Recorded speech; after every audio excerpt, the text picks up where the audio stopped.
काशी है तो कष्ट है, क्योटो में है तो कलेश है, बोले तो परेशानी है, न बोले तो दिक्कत है। अगर वे खुद को यूपी का बेटा बताते हैं तो लोग पूछते हैं कि उनकी कितनी माएँ हैं, भारत माता, गौ माता या गंगा माता। बिहार में तक्षशिला, भिखारी का स्वाइप मशीन या नारियल अनानास जैसी मानवीय भूलों को नजरअंदाज करने वाले उनके प्रशंसकों को लगता है कि कुछ लोग उन्हें बेवजह निशाना बना रहे हैं। वैसे आलोचना झेलने के मामले में पीएम ने खुद तो पर्याप्त सहिष्णुता दिखाई है, लेकिन उनके आलोचकों को भयावह किलर इंस्टिंक्ट का सामना करना पड़ रहा है। कुछ लोग मोदी के इतने खिलाफ क्यों हैं? मासूम सवाल कई लोगों के मन में उठता है। जो लोग सोशल मीडिया पर मोदी विरोधियों की माँ बहनों के प्रति तत्काल सम्मान प्रकट करते हैं। आगे की बात उनके लिए है जो समझना चाहते हैं कि इतने लोकप्रिय भारी बहुमत से जीतने वाले नेता की इतनी आलोचना क्यों। इसकी शुरुआत तभी हो गई थी जब संसदीय लोकतंत्र वाले देश में एनडीए या बीजेपी की नहीं, मोदी सरकार बनने की मुहिम शुरू हुई थी।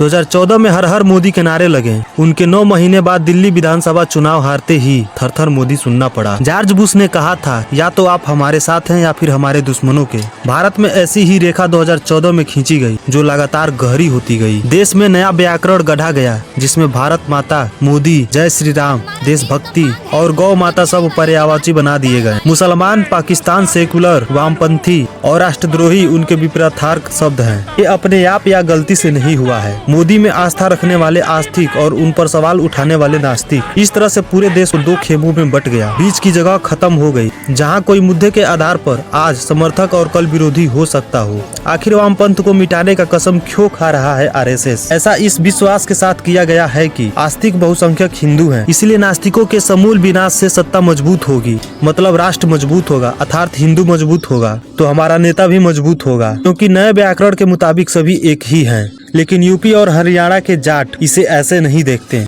गुजरात के पटेल असहमत हैं, महाराष्ट्र के मराठा नाराज हैं, दलितों के अपने दुख हैं। एक नेता, एक धर्म, एक राष्ट्र के कोरस में कई विवादी स्वर हैं। आलोचकों को वामपंथी, मुसलमान, देशद्रोही जैसे ढांचों में डालकर पटखनी देने की कोशिश अक्सर कामयाब और कई बार नाकाम होती है। बीच बीच में महिलाएं और पूर्वोत्तर वाले भी खलल डालते हैं। जितने लोग वामपंथी बताए जा रहे हैं, सीताराम येचुरी यूपी में मोदी को ही कड़ी टक्कर दे रहे होते। हिंदू ज्यादा बच्चे पैदा करें, मुसलमानों की नसबंदी की जाए, उनका मताधिकार छीन लिया जाए, ऐसी बातें सत्ता संरचना में जिम्मेदारी के पदों पर बैठे लोग कर रहे हैं। उन्हें न तो रोका गया और न ही दुरुस्त किया गया। आदित्यनाथ, गिरिराज सिंह, साक्षी महाराज और साध्वी निरंजन ज्योति जैसे लोग जो कुछ कहते रहे हैं, उनसे सबका साथ, सबका विकास वाले असहमत हों, ऐसा आज तक तो नहीं दिखा।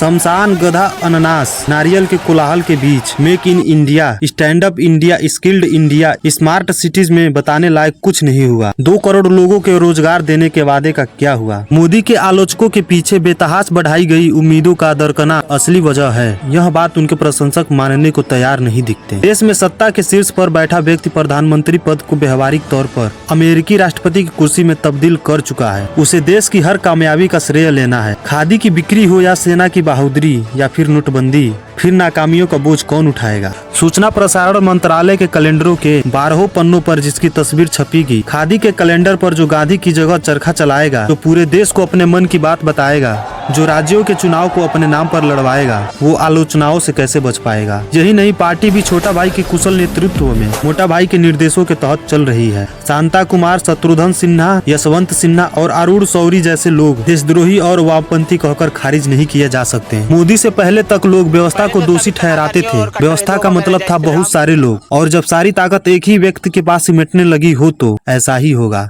यही सब वजह है जिससे मोदी की इतनी आलोचनाएं होती हैं। दोस्तों, आज के वीडियो में इतना ही। मिलते हैं नई वीडियो में नई जानकारी के साथ।